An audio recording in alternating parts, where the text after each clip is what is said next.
अस्सलाम वालेकुम वरहमतुल्लाहि वबरकातुहू। एक मिसाल देता हूँ, फिर आगे चलते हैं। अगर किसी मुल्क का प्राइम मिनिस्टर आपको कॉल करे और कहे कि आपको जो भी मसले हैं, परेशानियाँ हैं, वो मैं हल करता हूँ और आप मेरे ऑफिस में तशरीफ़ लाएं, आप दौड़ते हुए जाएंगे, आप खुशी से निडाल होंगे, आप अपने दोस्तों को बताएंगे, रिश्तेदारों को बताएंगे, देखिए जी मेरे प्राइम मिनिस्टर के साथ ताल्लुकात हैं और उन्होंने मुझे बुलाया है और देखिए मेरे मसले उन्होंने हल किए हैं। आपकी खुशी का लेवल एक और ही होगा। लेकिन अगर जो हकीकी बादशाह है, जिसके हाथ में सब कुछ है, परेशानियां, खुशियां, जिंदगी, मौत, आपके एवरीथिंग, अल्लाह रब हमारा जिसने हमें पैदा किया और जो हमें मौत देगा, वो अगर दिन में 5 दफा एलानिया 5 दफा वो दिन में आपको बुलाए कि आ जाओ मेरी तरफ, आ जाओ मेरे ऑफिस में,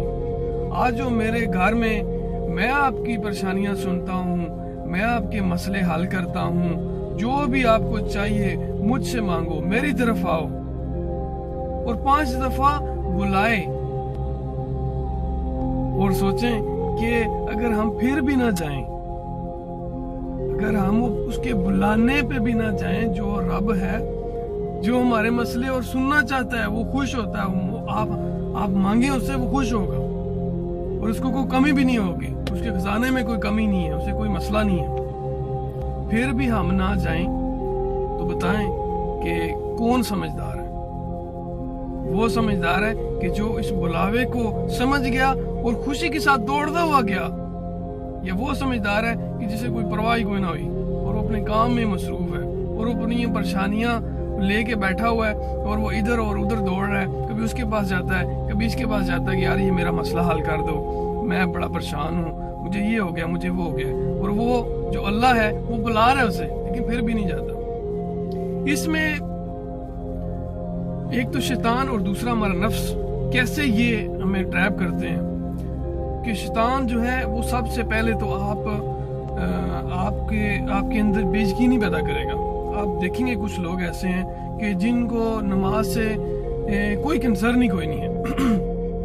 फॉर एग्जांपल, उसने सुबह उठने तो उसको फजर से कोई मतलब ही नहीं है, उसका अलार्म ही 8 बजे, सुबह उठते ही 8 बजे है और उसको कुछ भी नहीं लगता कि नमाज पढ़ने से मेरा कोई मसला हल हो जाएगा या फिर मुझे इससे कुछ फायदा होगा। नमाज की तो वो ठीक कहेगा, ठीक है, सही है, हाँ सही है, सही है। और नफ्स आपको कैसे पमाल करता है कि वो कहेगा कि नमाज तो बहुत ही बड़ा काम है, ये तो बड़ा कोई हैवी काम है, ये तो मेरे सर पे मतलब इतना बड़ा, ये तो मैं कैसे वुजू करूंगा, कैसे मैं मस्जिद में जाऊंगा, या कैसे मेरा तो ये भी काम पड़ा हुआ है, तो बहुत बड़ा काम है, ये तो बड़ा मुश्किल काम है। अच्छा, इसके अलावा कुछ लोग आपने देखे होंगे कि उनको ये शैतान जो है ये मुख्तलिफ लोगों के साथ मुख्तलिफ तरीकों के साथ ये ट्रैप करता है। कुछ लोगों का क्या हाल होता है कि ठीक है नमाज पढ़नी चाहिए और लेकिन सबसे ज़रूरी जो मेन काम है वो बंदों के हकूक़ है, बंदों के हकूक़ पहले पूरे करने चाहिए, क्योंकि बंदों के हकूक़ माफ़ नहीं होंगे और जो अल्लाह के हकूक़ है, नमाज अल्लाह के हकूक़ में आती है तो अल्लाह इसे माफ़ भी कर सकता है। तो बंदों किसी के साथ ज्यादती ना करें, आप किसी का हक बेहक उसकी ज़मीन ना खा जाएं या कुछ इस तरह को जुल्म ना करें। ठीक है, आपकी बात मानने वाली है, लेकिन देखें जो अल्लाह ने फ़र्ज़ की हुई है बात, शैतान ने उसको उठा दिया आपके रास्ते से, वो आप नहीं कर रहे, जो फ़र्ज़ है, जो करना ही करना है उसे हटा दिया और उस साइड पे लगा दिया। ठीक है, वो भी काम है, लेकिन कैसा ये उसने ट्रैप किया कि ठीक है, हाँ ये मतलब ज़रूरी है, मतलब करना चाहिए, लेकिन पहला ये काम करना चाहिए। कुछ लोग आपने देखे होंगे कि वो नमाज तो पढ़ते हैं,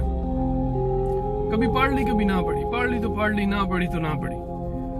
तो वो क्या कहते हैं कि ठीक है नमाज, उनको कैसे ये ट्रैप करता है शैतान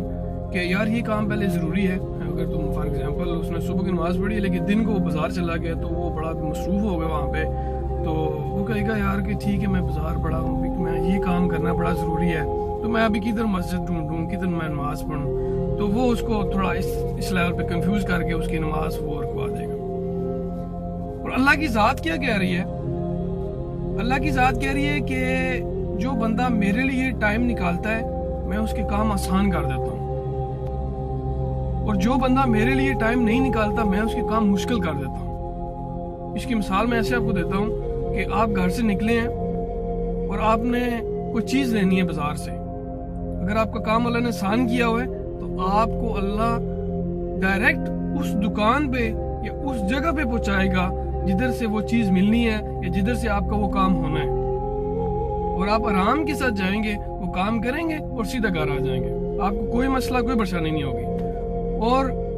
اللہ جہاں پہ کہہ رہا ہے کہ میں لوگوں کے کام مشکل کر دوں گا جو لوگ میرے لیے ٹائم نہیں نکالتے، وہ کیسے ہوتے ہیں کہ آپ نے وہی کام کرنا ہے لیکن آپ کو اللہ 10 جگہ بھیجے گا، پہلے ادھر گئے ہیں ادھر گئے ہیں، ذلیل خوار ہو رہے ہیں کہ کام نہیں ہو رہا، وہ کہہ رہے ہیں ادھر جاؤ، دوسرا کہہ رہا ہے ادھر جاؤ، ادھر بھی جاتے ہیں، وہ کہتا ہے یار ہمارے پاس نہیں ہے یہ مسئلہ، اس کا حل نہیں ہے، آپ ادھر جائیں، کام آپ کا ہو جائے گا، لیکن کیا ہوگا کہ آپ کا سارا دن جائے گا، آپ ذلیل خوار بھی ہو جائیں گے، اور پھر شام کے ٹائم آپ کا کام ہوگا، آپ خجل خوار ہوں گے۔ تو یہ اللہ کی ذات کہہ رہی ہے کہ جو میرے لیے، یقین کریں آپ کو اگر آپ کسی کام میں آپ پھنسے ہوئے ہیں یا آپ کا ٹائم کم رہ گیا، آپ دوڑتے ہوئے جا رہے ہیں، یار میں نہ پہنچا تو میرا مسئلہ خراب ہے، لیکن ادھر نماز کا بھی ٹائم ہے، اللہ ادھر بلا بھی رہا ہے، یقین کریں آپ اللہ کے پاس چلے جائیں، آپ نماز پہلے ادا کر لیں اپنی، تو آپ کا کام جو ہے وہ آسان ہو جائے گا۔ ایسا اللہ وہ نظام ہی بدلی کر دے گا کہ ہو سکتا ہے آپ جو سوچ رہے تھے کہ میں ادھر نہ پہنچا تو کام نہیں ہوگا، ہو سکتا ہے آپ ادھر جائیں اور آپ کو بیٹھنا پڑ جائے، اور پھر آپ سوچیں گے یار کاش میں پہلے نماز ہی پڑھ لیتا اچھا تھا۔ تو یہ سب کچھ اللہ کے ہاتھ میں ہے، سب کچھ اس کے کنٹرول میں ہے۔ اتنے پیارے بلاوے کو ہم کیسے اگنور کر دیتے ہیں، اور کیسے شیطان ہمارے پہ حاوی ہو کے اور ہمارا نفس ہم اس کو اگنور کرتے ہیں۔ 5 دفعہ جو اللہ کی ذات بلا رہی ہے کہ آ جاؤ میری طرف، آ جاؤ فلاح کی طرف، آ جاؤ میں تمہیں کامیاب کرتا ہوں دنیا میں بھی اور آخرت میں بھی، لیکن اس کے باوجود ہمیں کوئی پرواہ نہیں ہوتی۔ نبی صلی اللہ علیہ وسلم نے فرمایا کہ اگر حدیث میں ہے کہ اگر تمہیں کاٹ بھی دیا جائے، تمہیں قتل کر دیا جائے، لیکن پھر بھی تم نماز نہ چھوڑنا۔ دیکھیں کتنی بڑی بات ہے کہ کاٹ بھی دیا جائے پھر بھی نماز نہیں چھوڑنی۔ تو آج ہمیں تھوڑا سا مسئلہ ہوتا ہے، کوئی بارش ہو گئی ہے یا کچھ تھوڑا سا ہمیں کام پڑ گیا تو ہم نماز کو چھوڑ دیتے ہیں، کام پہلے کرنا شروع ہو جاتے ہیں۔ اس خوبصورت بلاوے کو اور اس پیاری میٹنگ کو جو اللہ بلاتا ہے ہمیں، اس کو سمجھیں اور شیطان اور نفس کے بہکاوے میں مت آئیں۔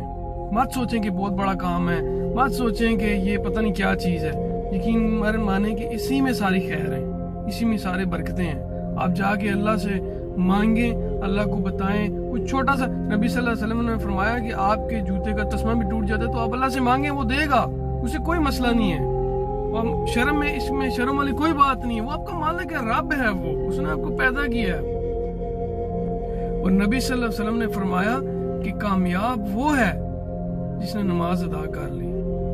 جو آخرت کے لیے تیاری کر رہا ہے۔ کامیاب وہ کوئی نہیں ہے جو کوئی ڈاکٹر بن گیا یا کوئی انجینئر بن گیا یا کوئی جج بن گیا یا کوئی منسٹر بن گیا، وہ کامیاب نہیں ہے۔ کامیاب وہی ہے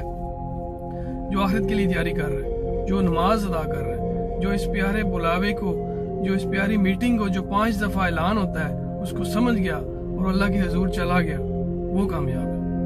بس یہی میرا چھوٹا سا میسج تھا کہ نماز کو آپ کوئی بڑا کام نہ سمجھیں، جدھر بھی آپ جو بھی کام کرتے ہیں، آپ 10 منٹ کے لیے چپ کر کے آرام سے جائیں، اللہ کے حضور پیش ہو، نماز اپنی ادا کریں، پھر وہ اپنا کام سٹارٹ کر دیں۔ آپ مت سوچیں کہ یار میں بڑا سوٹ بوٹ پہنا ہوا میں کدھر وضو کروں گا، یہ صرف شیطان کے بہکاوے ہیں، ان میں مت آئیں اور تھوڑی سی سمجھ سے کام لیں۔ یہ 5 منٹ کا کام ہے، صرف وضو کیا، نماز ادا کی اور اپنے کام میں جو بھی ہے آپ کا وہ جاری رکھیں، کوئی مسئلہ نہیں اور کچھ بھی نہیں ہے۔ السلام علیکم ورحمۃ اللہ وبرکاتہ۔